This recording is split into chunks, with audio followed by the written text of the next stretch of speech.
Welcome back to Plenary Session. This is Real Life Edition. I'm joined in Plenary Session studios in the HQ with Dr. Timothy Olivier. Timothy, it's good to see you. Good to see you. Hi, Vinay. How are you today? I'm doing really well. I always look forward to our chats, Plenary Session chats. Yeah.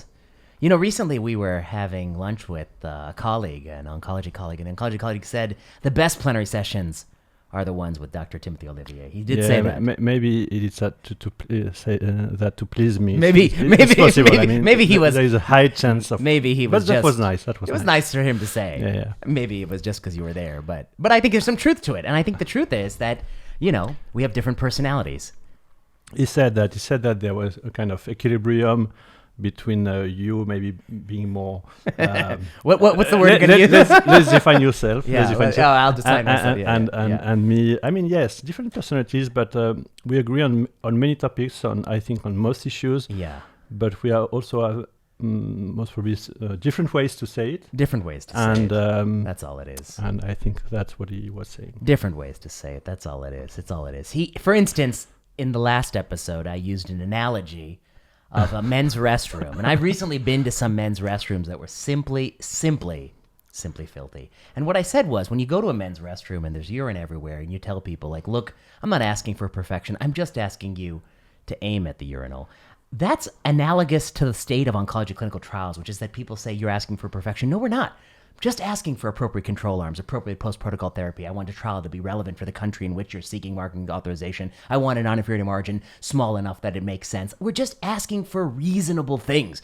Perfection would be the mega trials for everything. I think perfection would be like a recovery-style trial for everything with like significant interaction coefficients, etc. We're not asking for that. We're just asking for clean studies. Some basic principles that we are losing. Yeah. And still can be done. So we have example of great trials, and we'll be talking about that. Yeah, I started a thread recently about trials that I really liked, like Hodgkin's lymphoma studies, AAVD. Sorry, let's not say A. I'm talking about trials I really like here, not AAVD. I'm talking about ABVD, 2 verse 4 and 20 verse 30. That's a classic trial for early favorable Hodgkin's disease. That's just one of many. But today we're here to pick up where we left off. We're picking up in the book. Yeah. So there's just one little paragraph, but I think you want to speak about that before moving to the next chapter. I see. About multiplicity. Oh, okay. So maybe, because there are other things in the book, but maybe if you can just talk about bevacizumab. You did a work that you presented in ASCO with Derek Tao, I think. Mm-hmm. And it's about and colleagues and others. Yeah. And it's about really the portfolio of trials and about multiplicity. Maybe you can speak about that. So this is something that I think, and I want to say that this is something where, I was getting interested in this, Jonathan Kimmelman was getting interested in this, a few people getting interested in this idea of the portfolio of trials and why it matters. And, just as a simple rule, if you run a really large randomized controlled trial, you get a null result. Somebody might say, hey, look, there's this subgroup here, and it kind of works in that subgroup. And the first thing you'd say is like, whoa, how many subgroups are you looking at? Like, I looked at like 20, 30 subgroups. And they're like, I don't know about that subgroup there because you looked at 20 or 30. By chance alone, some subgroups are going to look a little bit favorable. And what you're going to want to see is, I want to know a couple things. One, is there a statistically significant interaction coefficient for that subgroup? In other words, is there really fundamentally a different treatment effect in that subgroup than other subgroups? And the next thing I'd really like to see is a replication study in that subgroup. I'd like to see you validate that it works in that subgroup. And so that's how we interpret a single large randomized trial where somebody's kind of after the fact looking at subgroups. But, there's something analogous to a single large randomized trial. It's the portfolio of all the randomized studies a company's running. And many drugs, the portfolio might be 3 or 4 randomized studies. But some drugs, the portfolio might be 20, 30, 40, 50, 100 randomized studies. And maybe it doesn't even make sense to think about an individual drug, but the portfolio of all the related drugs. What's the portfolio of randomized trials for PD-1 or PD-L1 axis inhibitors? Nivo, Pembro, Durva, Atezo, Cemiplimab, Durvalumab. I hope I said Durva. Avelumab. And what's the one from China that never came to market? Oh, yeah. Balistamab or something? Yeah. Balistamab or something? Balistamab is another one. That's another one. But there's yet another one. Gynecologic cancer. Yeah, so there's so many. Okay. Yeah. So this is a portfolio. The companies are running a portfolio of studies. And maybe we can just focus on one drug, Avastin or bevacizumab. There's a portfolio of randomized controlled trials. There's many randomized controlled trials. There may be dozens and dozens and dozens of randomized trials. And every time we interpret a single Avastin study, we interpret it in isolation. People tell stories, and these are the stories they tell, that Avastin in non-small cell lung cancer works really well when you pair it with carbo and paclitaxel. That's a paper by Alan Sandler. But it doesn't work well when you pair it with cisplatin and gemcitabine. That's the Avail study. Avastin works really well when you combine it with IFL, but it doesn't work so well with Folfox. That's a Lensalt study. So we start to tell ourselves stories like, why is Avastin working well here and not here? And why does it work well in cervical but doesn't work well in breast? And why does it work here and here? But maybe what we're missing is the forest. We're missing it for the trees. Each tree is a randomized trial. The forest is all the randomized studies. And maybe there's something to be said for looking across the portfolio of all the Avastin studies and trying to make sense of each individual trial in the portfolio. And so that's what we do in this study.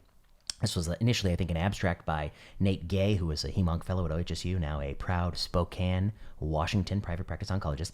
Derek Tao, who's now fellow at the MD Anderson, making cancer history. That's their slogan. And myself. And we basically looked at a meta-analysis of randomized controlled trials of Avastin. There were many, many trials. And we asked ourselves, if you saw each trial in isolation using a nominally significant statistical p-value of 0.05, how many had a significant PFS and OS? And now, what if you actually looked across the portfolio and adjusted for the sheer number of randomized trials you were running? We chose one adjustment. It's the Bonferroni correction. Yeah. It's very stringent. I mean, I'll be first to admit it's a very stringent test. There are other ways to correct for false discovery across a portfolio that are not as stringent, and I encourage other people to do that too. But we're just picking this to show you as an example what happens to the portfolio. And what we found was, I forget off the top of my head, but I think like the majority of studies had PFS significance, and a good chunk, like a third, had OS significance. Yeah, 7 at OS. 7 out of what, 58 or something? 46. 46. And but when you adjusted by Bonferroni, the PFS remained in only in some 10 or 15%, but the OS nearly totally vanished. Yeah, just one. Just one study retained from 7 to 1. Yeah. And so what's the point here? The point here is that which is more plausible when we really sit back and look at it?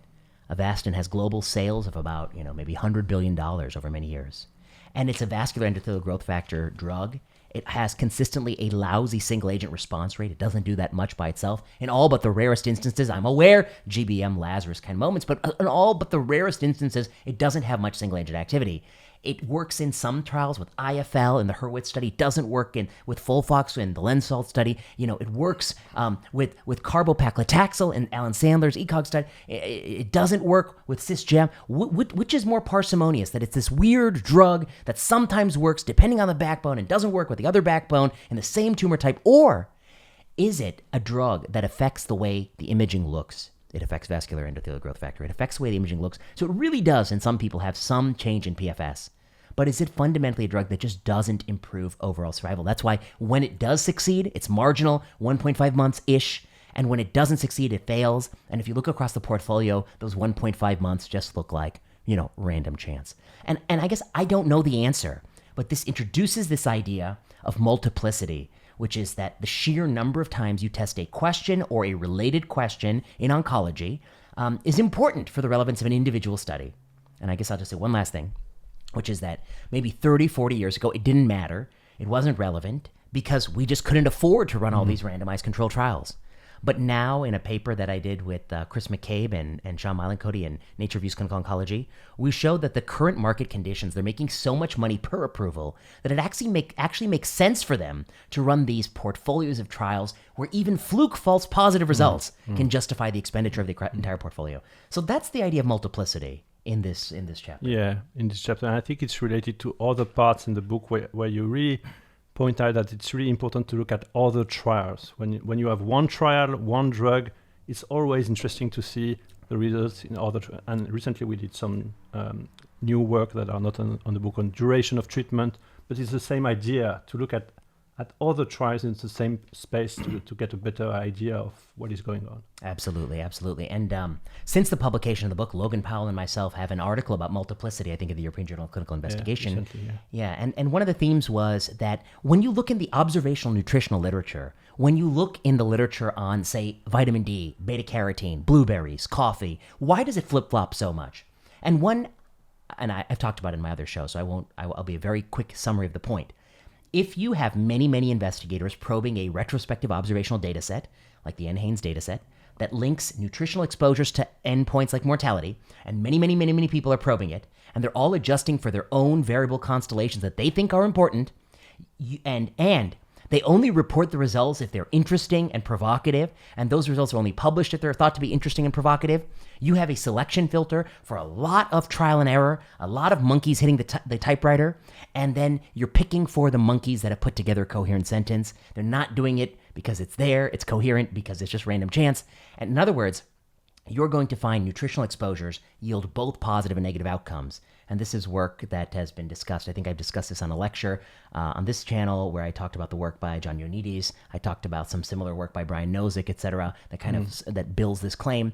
And how does it apply to oncology? Well, with randomized trials, you can't do that. No one can run 100,000 randomized trials on the exact same question and cherry pick the ones they want to talk about until you start talking about portfolios of trials and until you start giving them so much money per approval that it makes sense for them to run these portfolios of trials. So now Avastin is really similar to, I think, blueberries and NHANES or coffee and NHANES because we have so many Avastin trials. And just to add, it was just a published trial, so...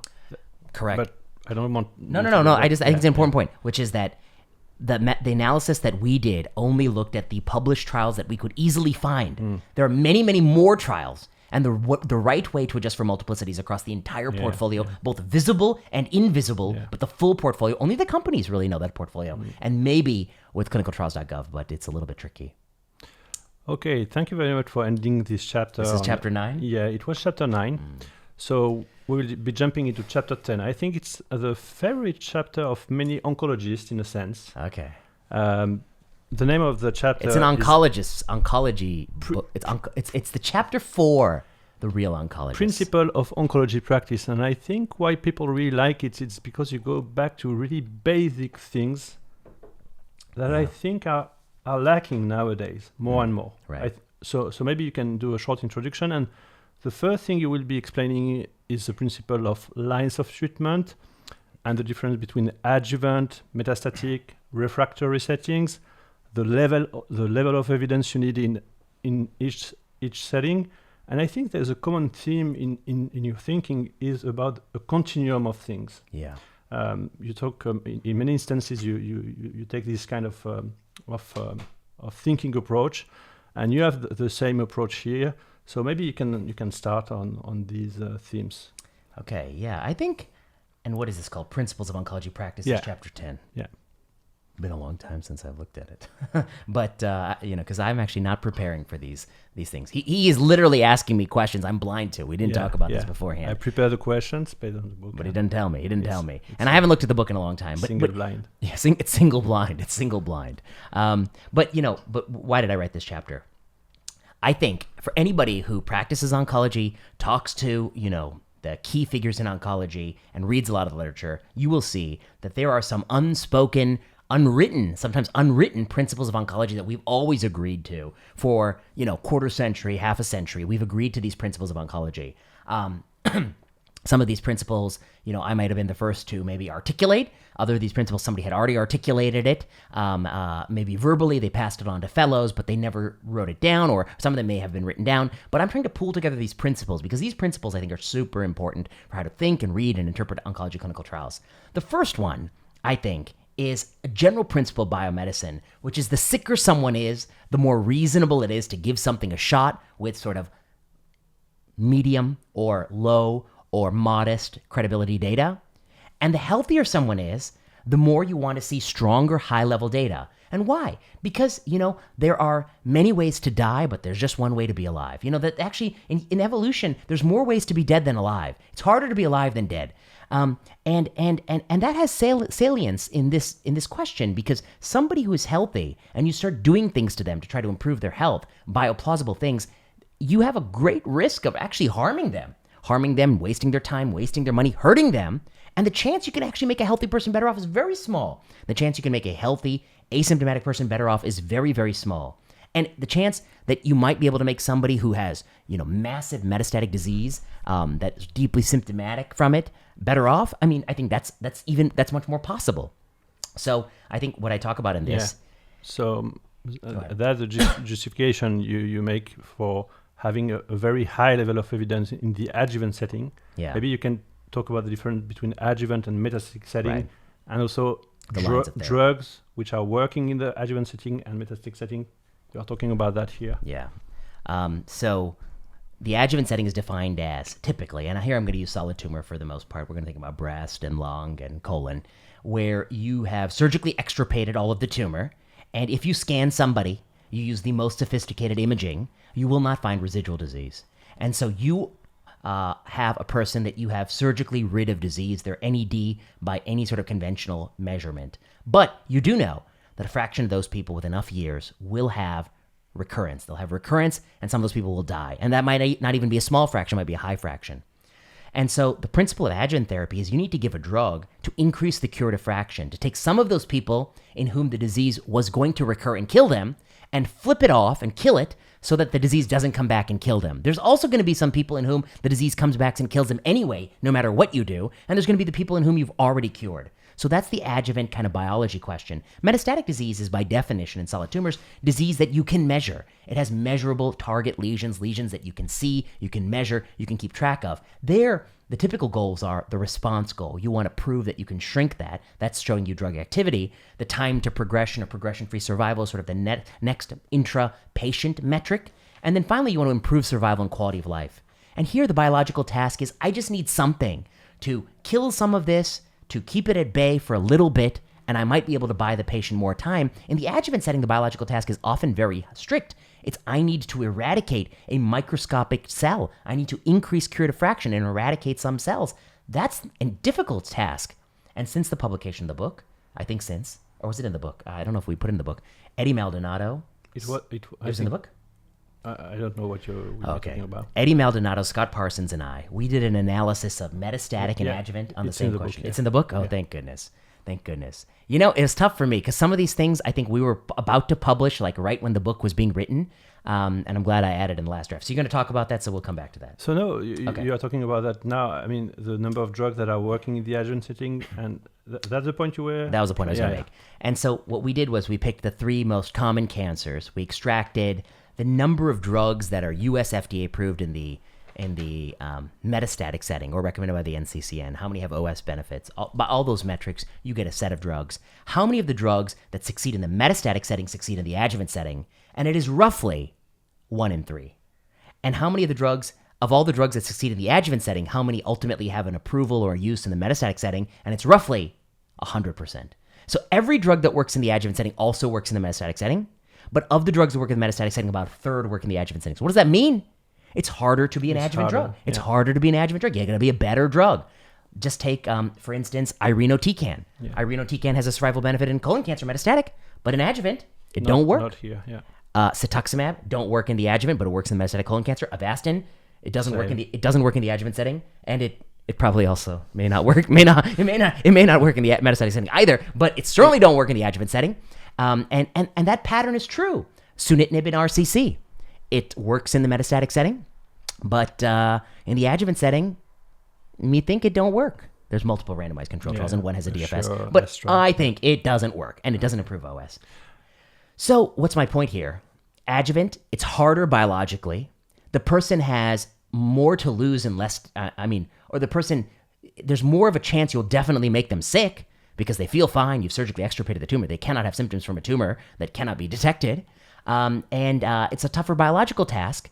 Meanwhile, with somebody metastatic disease, there are lines. There's the first line, the first thing we give de novo metastatic disease, and de novo stage 4 or recurrent relapse metastatic disease. There's the second line, and there's the third line. And as a general rule, as you go down the lines, the PFS gets shorter, the OS gets a little bit shorter, the response rates get lower. And also, I think as a general rule, the more your advanced line, the less strong data you have. Correct. In most tumors, we have randomized trials in the front line, maybe for the second line. By the third line, you're reaching for a response rate study, a phase 2, you're lucky to get that in this business. These days, since the writing of the book, I think we've had a little bit more third line randomized trial studies, but they're modest and they're few and far between. The next principle you are talking about is you take the example of sunitinib, treating until progression. Yeah. Does it make sense? I think it's also a very provocating concept that will sound very new for many listeners. Many listeners, huh? Yeah. Well, I'll tell you when I first thought of this. When I was in my first month at the NIH, they assigned me to the Georgetown rotation. I was down there at Georgetown. And they kept talking about PFS. I said, who's this PFS? I got to figure it out. And, and of course we talked about that, and that's in chapter 2 and 3 where I explain what PFS really is. And I did all that learning. And then I was struck by something. I realized that as a general rule in oncology, and this was mostly derived in the era of cytotoxic drugs, once the patient experienced disease progression, you stopped therapy and you switched them to another drug. And it derived in an era of cytotoxic drugs where you thought that progression was a reasonable marker of this tumor is resistant to this drug. Why? It might have been shrinking, it might have been slowing the growth, but once we have reliably shown that it's growing on this cytotoxic drug, I cannot in good conscience continue to give the drug. I believe the tumor has become resistant to the drug. I'm going to switch. That was sort of the logic. But my question was an empirical question. I'm an empiricist, which was every time you switch when they progress, is that the best time to switch? Should you have switched sooner? Should you have switched later? Are there instances where switching doesn't make sense? And so I took this question. I went to Tito Fojo, who was our program director at the NCI, and who would teach us this. And it was like my second week of being a fellow. I said, Tito, why is progression this arbitrary 120% line? Why is that the basis for switching drugs? And he said, that, my friend, that's a good question. Pull up a chair. And then I said, pull up a chair. And then I fell down the rabbit hole, and he kind of showed me a little bit, which was this idea that maybe it's actually shouldn't be in many instances. And he had done some work, very elegant work, about growth rate constant. And he picked a tumor where you don't get a lot of tumor shrinkage, but you do get some delta in the growth rate kinetics of the tumor. And that's kidney cancer, metastatic kidney cancer. And he showed that when you're on Sutent, the growth rate is slower than when you're off Sutent. It's growing a little bit faster. And then we have this progression line, 120%. And the moment you pass that line, does Sutent no longer slow the growth rate? And he believed that actually it still slows the growth rate. And you're better off taking Sutent post-progression than stopping it, and then you'll be back to the growth rate off Sutent, okay? And he always wanted to do a study of Sutent, randomized, and then when you progress, you used to get Axitinib after the Axis trial, versus just stay on Sutent. And he thought just staying on Sutent might be superior. Go ahead. Oh, sorry. No, I think there is a point here. You cite the RECIST criteria. Yeah. And the RECIST criteria are clear. They are not here to guide clinical decision. Of course, and you say that here, if you have a randomized clinical trial and that the treatment shift is based on PFS, that's logical to follow this. Right. But it's not a universal principle. Correct. If you are in a country where you don't have access to other Correct. drugs, you make this point in the book. Yeah. Absolutely. Like if you have RCC and the only drug you have is sunitinib and they progress, and it's like it depends on the cadence of the progression, depends on the tempo of the progression, depends on what the disease was doing before. And if you think the disease was growing really fast, you put them on sunitinib and it starts growing really slow, you'd be a fool to stop it when it progresses if that's the only drug you have. Keep them on sunitinib. So RECIST actually explicitly states this is not meant to tell you what to do in the clinic. And if you're in a country that's resource limited, you might want to treat beyond progression. And as you know, in the sorafenib SHARP study, they did do that. They treated some people beyond progression. And so, but they didn't do that in Brave 150 and all the follow-up studies and the Lenva study, et cetera. Duration is shorter and shorter. Getting shorter and shorter.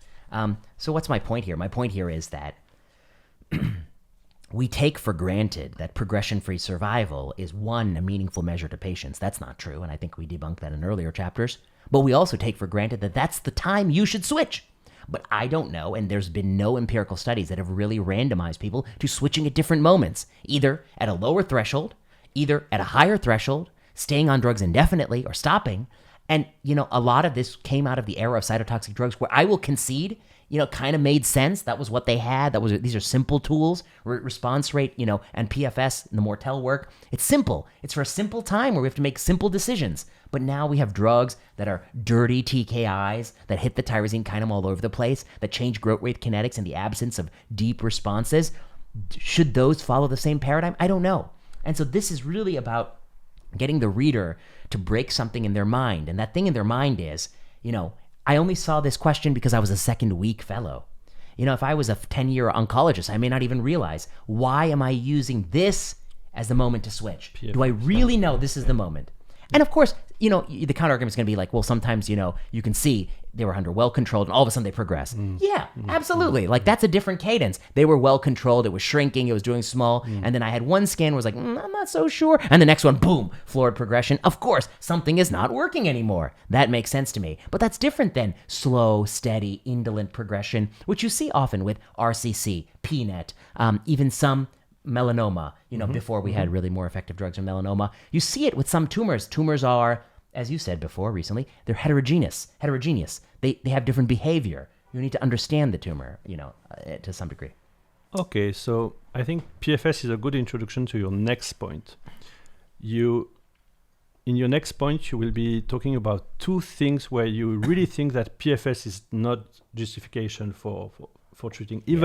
Even in those advocating for PFS, you think in those two instances, it's more difficult to justify. Yeah. It's combining treatment Yeah. or extending treatment. And you give some example. Maybe you can build upon that. Yeah, absolutely. So, there are two instances in oncology where I think even the most ardent proponent of PFS must concede it don't make a lot of sense to use PFS as the metric. There's two instances. And one to me is combining drugs that were previously used in sequence. If you were going to take Nivo and when you progress try Ipi, and then you want to go Nivo-Ipi, it doesn't make sense to me to show that Nivo-Ipi, the combo, has a better PFS than Nivo. Because when you exhaust Nivo-Ipi, the combo, and you look in your pockets, there's lint, and when you exhaust Nivo, you still have Ipi. So it should be PFS2 at a minimum, or it should be OS and health-related quality of life across the journey of the cancer. So that to me is one situation combining drugs. I think I referenced that George Sledge paper. We'll come to that. Yeah, you can mention it now. You can mention it now. I think it's very... Yeah, like with Checkmate 067, the Larkin paper, that the investigators tell the audience, Nivo-Ipi has a higher PFS than Nivo, ergo you ought to do it. You ought to do it. It has a better PFS. You ought to do it. But, I would just give Ipi later. Why don't I just do that? Meanwhile, 2 decades before, in a paper that came out by George Sledge and colleagues in 2003, which I believe I talked about with George Sledge when I interviewed him, it was a cooperative group study, and it was anthracycline, taxane versus taxane, then anthracycline. It actually, I think, had a third arm. Yeah, 3 arms. It was 3 arms. Antra, Pacli, or combination. Yeah.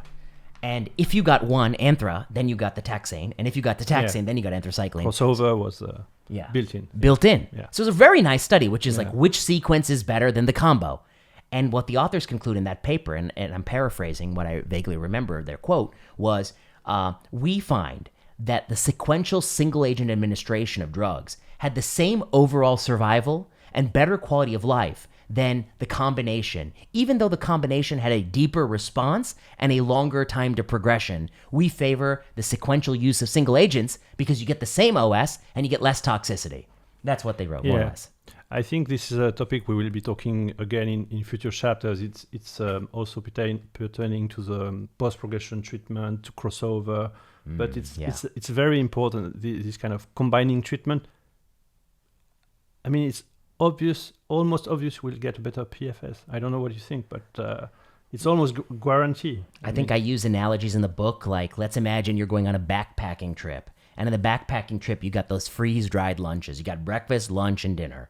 And it's almost guaranteed that if you walk, and you're going to walk like 40 miles, let's say you're making a big loop through the the enchantments in Washington State, or your big hiking loop in maybe the volcano in outside Reykjavik or something. You got a big hike, and you got 3 packed lunches. You could, at your first stop, just fill out all 3 bags and eat breakfast, lunch, and dinner. And I guarantee you will feel more full, and the time until you're hungry will be longer.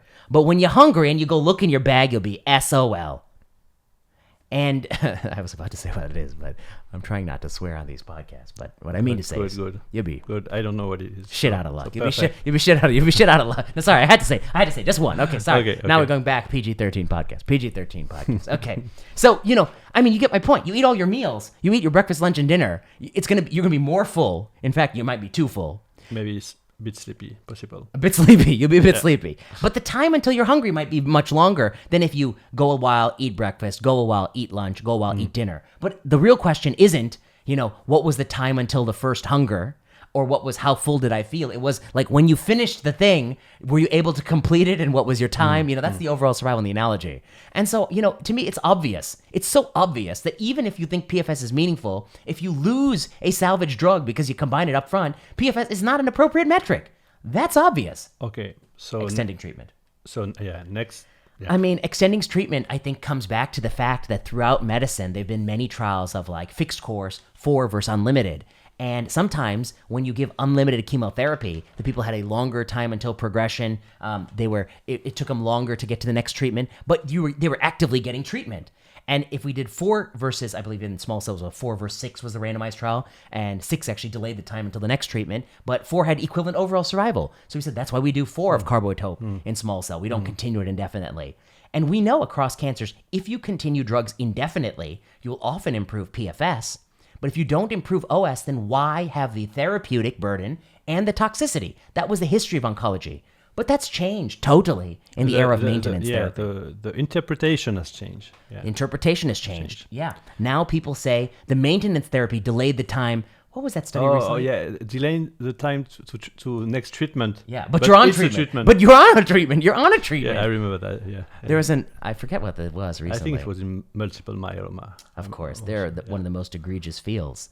And which I discussed on a prior podcast. But I mean, yes, they say, it delays the time of the next treatment, but you're taking a treatment. You're taking a treatment. Maybe it was bendamustine, rituxan, ibrutinib. It was SHINE, maybe? They also said that? Maybe. Because it was a fixed course. But I mean, the general point is, when you compared a fixed course against indefinite treatment, PFS is not suitable. Because in a fixed course, you get a benefit, and that benefit is a huge treatment holiday. Who wouldn't want a treatment holiday?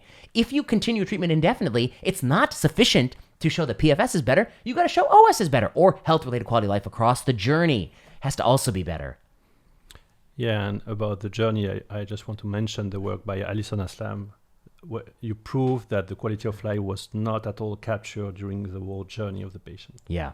I mean, it's not in the book, but maybe it's good to mention it. Yeah, which is that, after we were writing the book, I wanted to make this point, which is that people say, we measured quality of life. And then I had Alison Haslam, who's a stellar person, works with me.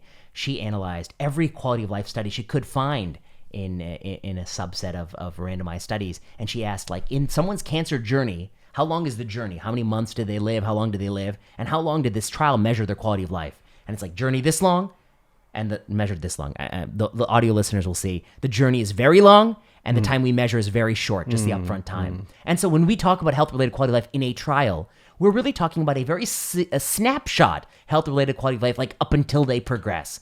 And that's not cancer across the whole journey. I think it's very important when you have trials that add a line of therapy. I mean, you add a line, but that means that you will have the other treatment later. Yeah. So you have to capture the quality of life over all the duration, over all the journey, just not the first treatment. You used to give drug A then B, and then you combine them A, B, and maybe you get a better response, and so initially you feel even better. But when it stops working, your quality of life will go terrible because you have progressive disease, and the doctor has nothing left. Nothing left. So to me, you have to measure quality of life over the whole journey. In fact, that's what it means to have quality of life. I don't think we found, maybe just one example was kind of close, but most of it is delinquent measurement. And why? Because, they're going to say, it's very hard to measure the post. I know it's hard. That's why, you got to do a better job. Or actually, the real reason is that's why overall survival is such a good endpoint, because it actually is the one that's easier to measure, that actually counts for the whole journey. And then the last thing I would say is, and I don't know if I didn't say this in the book for sure, which is that drugs that improve health-related quality of life, you know what they also do? They tend to improve OS. You know what I mean? People talk about like, quality of life is so important. It's like a meaningful endpoint in and of itself. I'm like, yeah, sure, it is true. But to be perfectly honest with you, there are not many drugs that really, really don't improve OS and also improve health-related quality of life. Comfort 1, myelofibrosis, ruxolitinib had the patient-reported outcome was initially improved. It got approval, but it also went on to improve overall survival. It's hard for me to think of a really, and you know what, if you're a listener out there and you tell me what drug in cancer has a great health-related quality of life benefit that doesn't at all improve all-cause mortality. Interesting. I mean, maybe they'll say ondansetron, but I'm talking about cancer drug. Okay, ondansetron. Sure, okay, I'll give you ondansetron. But maybe even ondansetron, if it was rigorously studied, it might have an OS benefit because you could push the chemo a little bit more. Possible. Yeah. So, I mean, that's the question to you guys. So, in other words, we have a metric OS, and we have another metric, health-related quality of life. They're not measuring it properly. They're measuring just the snapshot at the beginning. The next point, I think it's also referring to the continuum of continuum thinking that you are very often referring to. How you deal with patients that are asymptomatic. Yeah. It's a great question. And there's so many conditions, cancer conditions with an asymptomatic stage. There's, of course, MBL, then CLL, asymptomatic, then, follicular lymphoma, asymptomatic, MGUS, smoldering, asymptomatic. You can even have metastatic cancer. You can have kidney cancer and a few pulmonary mets, just really asymptomatic. And in some tumor types, we have randomized controlled trials that ask, is it better to treat someone when they're asymptomatic versus treating them when they eventually manifest symptoms? And I went through many of those trials in this book, and almost all of them show that by treating early, you just increase the duration of treatment, but you don't make people live longer, live better. And you just take a healthy person and treat them. And so in my mind, the burden is on the treater. Prove that treating somebody when they feel fine with low volume disease is better than just watching them really closely with scans. Also, you are also making the point here that in many randomized clinical trials, people are usually symptomatic. So it's the same situation. If you have a patient that is not exactly fitting with your trial, you have more flexibility in a sense to maybe watch the patient. You agree with that? I agree with you. I mean, most trials take people who are symptomatic. Why? Because it was the symptom that let you find the disease. But we do now, with the rise of scans, have so much asymptomatic disease. But let me give the listener one good example that arose since the publication of the book, which is the cooperative group study, where they randomized people with smoldering myeloma to Revlimid or observation, and some of them eventually progressed to myeloma, and then the observation arm was given chemotherapy. And of course, but if you had smoldering and you got Revlimid, and by the way, smoldering by definition is asymptomatic, because if they had symptoms, they'd have endocrine damage, they have myeloma often. Most people with smoldering myeloma, they don't feel anything from it. You put them on Revlimid, the question is, do you delay the time until they get the next treatment? And the study said yes, they had a longer PFS than observation. But then the trialists had a second endpoint, overall survival, which is the right endpoint. Yeah. But they didn't. They crossover. Yeah. I know. They didn't continue the trial as they had pre-specified and stated. They actually did an amendment to the study and unblinded everyone and crossed them over the active arm, which polluted the whole study. And now the study, has, and I think we talked about this in last, this is the crossover error. It hasn't proven fundamental efficacy and, crossing everyone over. And this is different. It's not that you're crossing them over when they progressed. Those people should have been treated and measured OS. This is crossing over the smoldering people who have not yet progressed. So slightly different. So the point I want to make clear, maybe you can explain. Yeah. For a patient with asymptomatic, you don't have a clear rule, but it will depend on the tumor type, on the data you have, how you will. I mean, I think first of all, we have to be honest. It is rare. Yeah. I mean, most people with metastatic disease, their stuff, they are symptomatic. But I do think that you have to ask yourself how many people in the randomized trial you have were. Let me give you some examples to maybe make it more concrete.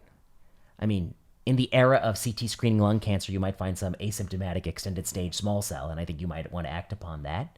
But I think you should also recognize the fact that CT screening for lung cancer, that might be part of the reason why there's no OS benefit, because they're finding some stuff that, had you waited a little bit, it would have presented with symptoms and you would have gotten the same benefit out of. So I think I think you should at least know, at least know that you might be, it feels like, of course, it's small cell. But at least have the humility to know that maybe question mark there. Yeah. But let's say a more classic picture. Somebody comes in a motor vehicle accident, and then they're found to have maybe 4 centimeter RCC on the kidney and like 4 pulmonary nodules, okay? And then we send them to CT guided biopsy, and we biopsy the nodule comes back RCC, okay? You can put them in the MSKCC, but what I'm going to say is maybe your first step might be, this is low volume disease. We can play the whole game about Carmina and the kidney and what are we going to do about that. But the question is, maybe the first thing you do is you watch them really close, 1 month, 2 months, get a scan, and try to get a sense of what the tempo of the disease is before you rush into a treatment. Because who knows when you caught them? I see. You know what I mean? I see. And like pancreatic neuroendocrine tumor, often you find it's very indolent. You can watch them a long time. So in my mind, when you have these unique cases where people are sort of detected sort of incidentally, low volume disease, they're asymptomatic, truly asymptomatic, it truly incidentally found, I think you have to ask yourself, is there a randomized study in that disease that shows early upfront treatment improves outcomes? And if not, which is usually the case, maybe you should have a little humility to recognize that I'm not sure that treatment will improve this person's outcome versus add lead time and versus add therapeutic injury, a therapeutic burden. And maybe the best course is short interval follow-up to get some sense of the cadence, the tempo of the tumor. Okay. What do you think? Yeah, no, I agree with you. But has it happened to you in practice? Oh, I think it happens pretty often. Pretty often. I mean, we have the referral bias, but it happens pretty often to oncologists. And what do you do? I think it depends on for instance, in follicular, we have really clear data. Yeah. In some cases, we are really clear data.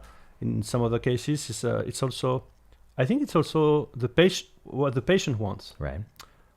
Sometimes the patient, even you can explain what you explained just now, but he will have a very clear choice in one way or the other way. So I also think it's a very important point. And I totally think that's correct. I worry that the way most doctors explain is, we found you have metastatic kidney cancer. Either we get started with treatment right now while you're feeling good and still able to do it, or we're going to have to watch you, and who knows how you might be next month. It's all kind of how you say it. The way you explain is key. Absolutely. Yeah, but I mean, you're right. It does happen from time to time. Yeah. And I think in the cancers I talk about, follicular, CLL, colorectal cancer, colorectal randomized clinical trials. Yeah, we do. And now in CLL, they have the new study on ibrutinib. Okay. In the old days, we had like the old crappy drugs like chlorambucil. We randomized to early treatment versus delayed treatment. They failed to show survival benefit. That's why in CLL, we don't treat early. But now we replicated that with the ibrutinib. I think it's into JCO. Okay.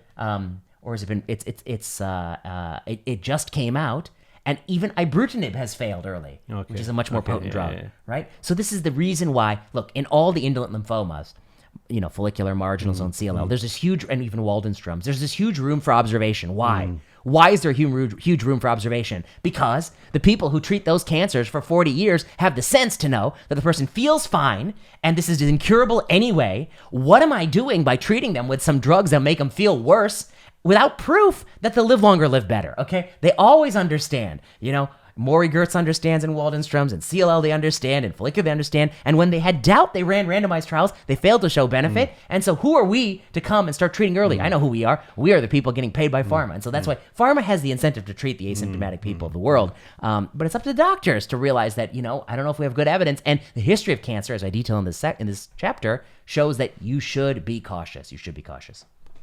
Okay, fair point. Next point, very interesting. I think very important for fellows, I would say. For everybody, but for fellows, I think it's a very important point. How far you will investigate. Yeah, how hard to investigate. And if I'm allowed to talk a little bit more about this. Okay, this is beyond... I don't think I wrote this in the book, so maybe it'll be interesting to people. In academic medicine, we really value the diagnostician. Throughout the last 30, 40 years in academic medicine, there's always been 1 or 2 or 3 or 4, and we've got some here at UCSF, and there are people elsewhere who are like the consummate diagnostician. They're the ones that go up and stump the professor, they call the segment. Stump the professor. They go up there on stage, and they sit there, and they say, I got a 42-year-old man. He came in with fevers, night sweats, and chills. His white count was 14.2, and his LDH was 448. What questions do you have for me? Go. And they're like, any foreign travel? Did he go to this country? Did he go to you know what I mean? And then like the diagnosis is the differential is the differential pretty includes long. This pretty long. And then finally at the end they're like, and my final diagnosis is, even though the patient had multiple negative suspicion tests, of this, suspicion of that, it is falciparum. And then they say, correct, it's falciparum, malaria, Plasmodium falciparum. It's always so dramatic. And everyone's like, okay. I appreciate that too. I do. I really do. It's pretty cool, actually, when you see people do it and you really wonder. Yeah, there's some great Twitter account I'm following right now with a great diagnostician. Really? Yeah. Okay, good. With Aaron and... yeah, good. Okay, but There's a of but. course, there's a but. There's a but. The but is, in oncology, we do something different, okay? And I don't think people have actually given it the credence it deserves, which is that when you tell me about the patient, you tell me about they had a history of whatever cancer, and that you tell me about they had a history of this cancer. In my mind, I know, they had a history of papillary thyroid cancer, and it was, how big was it? Oh, okay, I already know. I know the entire natural history of that. I know that, okay, I'm overdiagnosed. And you tell me the history, they had a mammogram, they had a, 8 millimeter DCIS. Okay. Mammogram, 8 millimeter DCIS, or one day they were in the shower and they felt a lump, or they had something drained from the nipple and it was a 2 centimeter mass. I know what that means, okay? The difference between real, rip-roaring cancer or indolent biology, incidental finding, I know all this means. Okay, then you tell me the story about the patient, what tumor they have, what's going on, where does it go? And I know, how long they've had the disease, what drugs they've gotten, what's the probability of spreading to different organs. I know, and there's no biological model that will fully tell you all the places. Like you and I both know, where does non-small cell lung cancer like to metastasize to? Where does breast cancer like to metastasize to? Where does prostate cancer like to metastasize to? So many times when we've been on service together and you've been chatting me on service, I look at the imaging and I say, I have a feeling. I have a feeling. I know it. This is not how it behaves. Okay, so we have all that information. And then I know one more thing. If you treat this now, what's the evidence? What's the delta survival? Which treatments now have a big delta survival? And if we let it go longer, the delta survival gets shorter with treatment. So which are the things that we're dealing with, these problems that we're dealing with, that if we act upon it urgently right now, we are likely to get more bang for our buck than if we act upon it later? I know all that too. I memerized a lot. You memorized a lot. And then, so when we approach the patient, we're not in this business that they're in, which is a very nice, I don't want to take away from what they do. I think it's brilliant. And I really do. I really do enjoy the show. I'm eating popcorn when I see them solve the diagnosis. But we're not in the diagnosis business. We're in the outcome optimization business. And the outcome optimization business means, insofar as it's meaningful and will improve your life, I'll pursue and I'll give you the diagnosis. Insofar as I can come up with a treatment that has a big delta treatment effect, I'll pursue those diagnoses. But insofar as these findings are not germane or not relevant to your longevity, these findings are ancillary or tangential, these findings may be incidentalomas, these findings may be tangential, these findings may be, happenstance, the findings may actually, the pursuit of them may actually take away from your survival, I won't pursue those things. So I know how hard to investigate which mass should be biopsied and which can be left alone. When you should pursue the biopsy, when you could just see how they do. When you need to order the lab test today, and when you can give it over the weekend and then order if it doesn't get better. I think you simplify this by asking the simple question, what will I do differently according to the result I will have? Yeah. And I think that's a really basic question you should ask always when you are treating patient, because at the end of the day, the patient will undergo the procedure or maybe even the blood draw. It's not nothing. So this question of what I will do differently, is there a possibility I can do something differently in the benefit of the patient? Absolutely. Yeah. And what if this test comes back this versus this, what will I do differently? And one more, how much will it matter? Yeah. Is it beneficial? How much will it matter? How much will it matter? And that's the thing that the internist knows, will I do it differently? But I don't think they know the same way the oncologist knows, how much will it matter? How much will it matter? And so ultimately, if you really think about this is a really complex decision tree. At the ends of the decision tree are weights, it's weighted by the probability of these events occurring, and it's also weighted by the delta treatment effects of what we can do. And the prognosis of the patient, the condition of the patient, preference of the patient again. So I think it's a very important point you are making here. In the book, I think I try to make it simple, but recently, we have a situation where there's something that you might want to biopsy, but there's also something that, you might want to treat. And so you get into this balancing act, which is how many days do you treat this empirically before you go ahead and biopsy? Well, it depends. How risky is it to biopsy? Once you get that result, what can you do with that result? How harmful is it to just treat and watch? Yeah. And, and that's the art and that's the beauty of oncology. Yeah. That's the beauty of oncology. And that's actually the thing that the diagnosticians, as talented as they can't do it because they don't know all the delta treatment effects. You know, I mean, there's so many chemotherapy drugs. There's so many things. So many times this week where the choice of what to do, you know, was based on the Delta treatment. Yeah. You know, we talk so many times very often. where I say, you know, if I go 2 days and then treat it, what's going to be different? And you say, not much. But other times you say, the world, it matters. If you're going to do it, you got to do it now. If you're going to do it, you got to do it now. Absolutely. So you know that. And so that's what I think is how hard to investigate, how hard to push, how hard to test. That's part of being an oncologist. It's probably the most interesting part. And cognitively, I think it's just as hard as Stump the Prof. It's just as hard as Stump the Prof. It just is not something that's even taught or recognized. And I you know, to be honest, I've never heard anyone even say it. Really? Yeah, I think it's really coming with experience also. Yeah. A lot of clinical experience. I think a lot of experienced oncologists do it, but I've never heard anyone articulate that I that's agree, what they're I doing. agree. Yeah. The last point in this chapter, I don't know if you want to make another chapter today or not. The last point, we can either move on or take it Make the last briefly, point, talk make it the last briefly, is about chemo prevention. Chemo So you prevention. you make the case of There's why- no such thing as chemo prevention. Yeah. So you make the case of why you don't think there is a case for chemo prevention. Yeah, and I guess, I mean, what is the idea? The fundamental conceit of chemo prevention is you're going to take a healthy person and give them a drug like raloxifene or something like that in the hopes of preventing cancer number X, cancer, whatever it is, insert your cancer. And celecoxib for colon cancer or raloxifene for breast cancer, cancer X.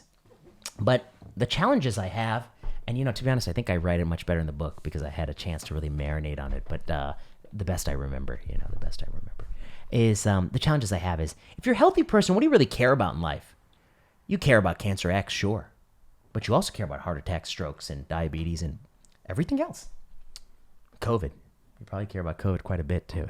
It's not a COVID, but I mean, you might care about it a lot too. You know, who knows? But you care about everything. The totality of human health.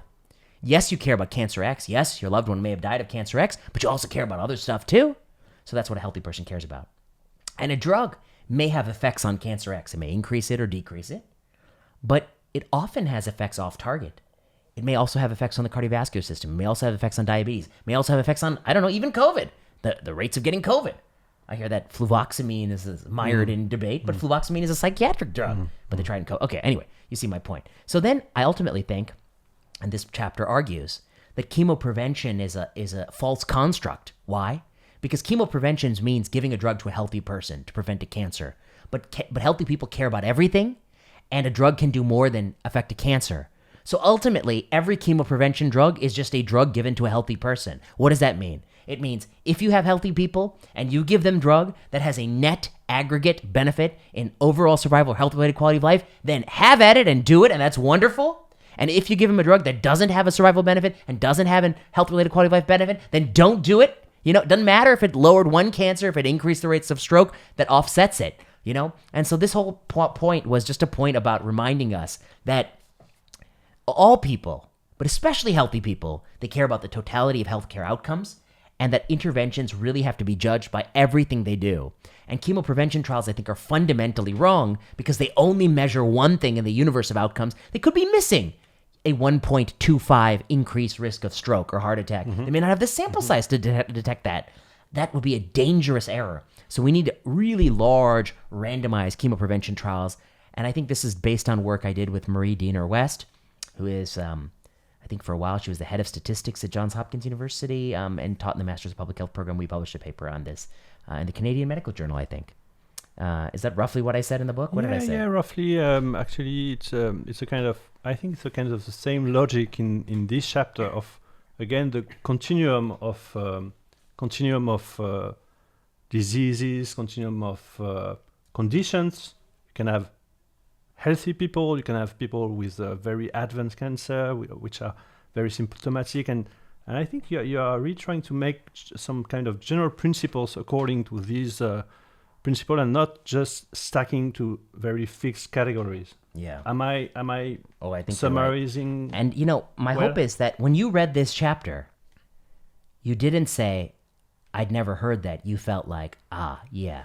That's true. You felt it, yeah, and then you read it.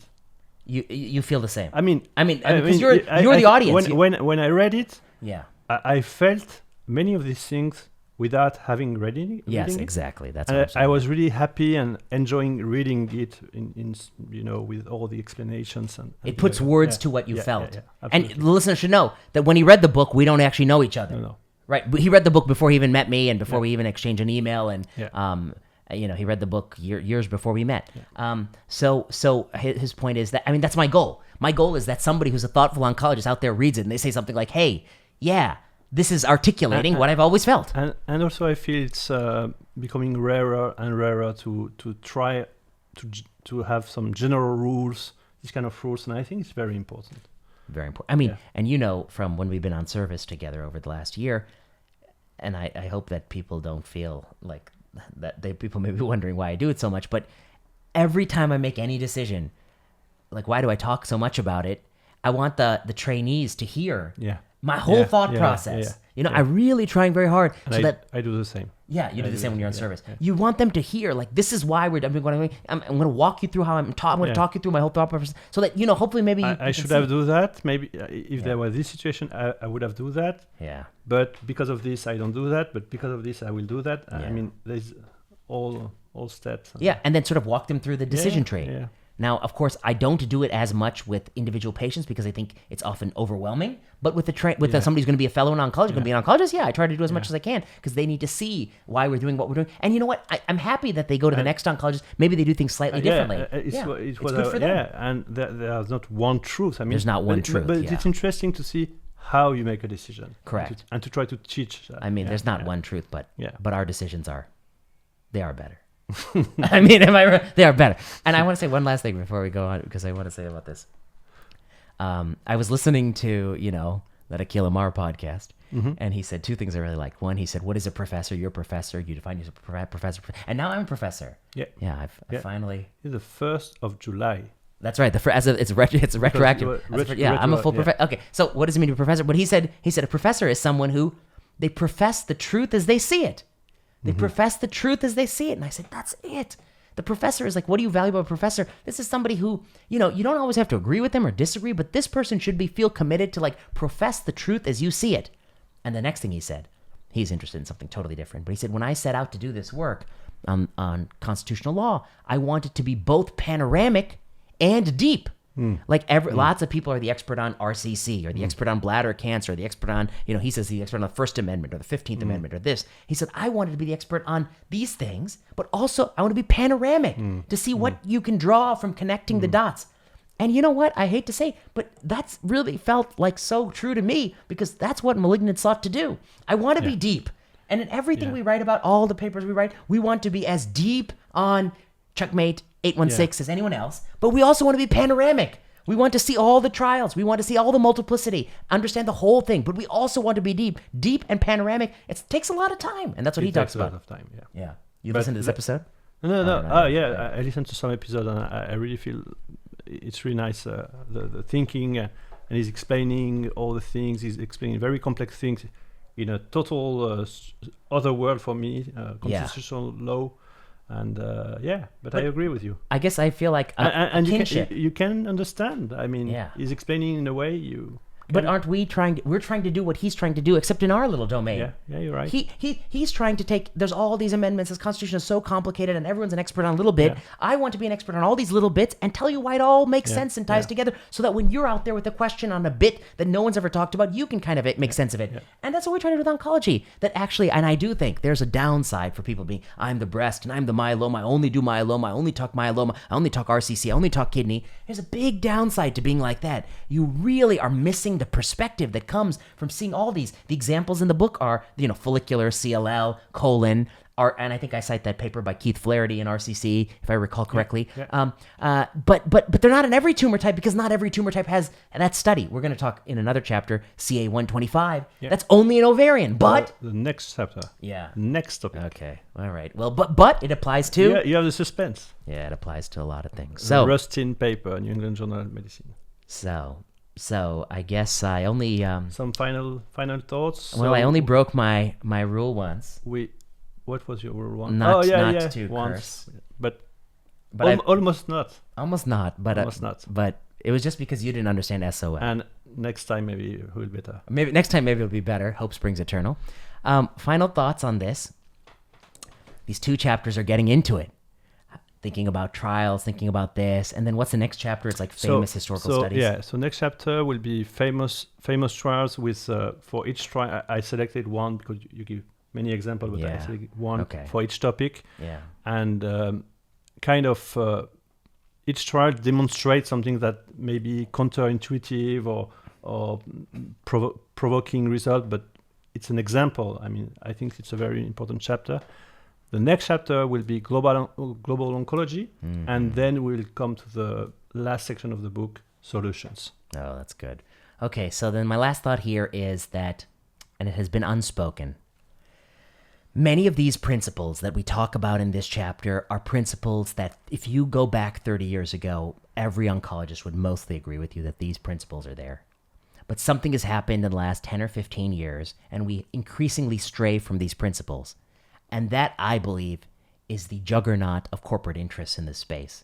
Because not treating somebody who feels fine, not extending therapy based on PFS, not combining drugs that were previously used in sequence based on PFS, what was the other one? Not combining, extending not, chemo prevention. Yeah, not treating early, working up everything and treating everything. These are all things that make someone rich. They make somebody rich. They make the company rich. But do they make the patient better off? And 30 years ago, they understood that if you're going to switch from sequential single agents to combinations, you got to show me OS or health-related quality. If you can't just show me deeper response, are you kidding me? Of course it's going to be deeper. You ate your breakfast, lunch, and dinner all in the first rest stop. Now you're going to be hungry the rest of the journey. What are you, crazy? Of course you're more full. The time until you eat your next meal is longer. But you got nothing to eat in the bag. Of course, that's obvious. These are principles that were there. People knew these principles. That PFS may not be the perfect moment to stop. People have asked that question. But we are forgetting these principles. Why? Because the companies.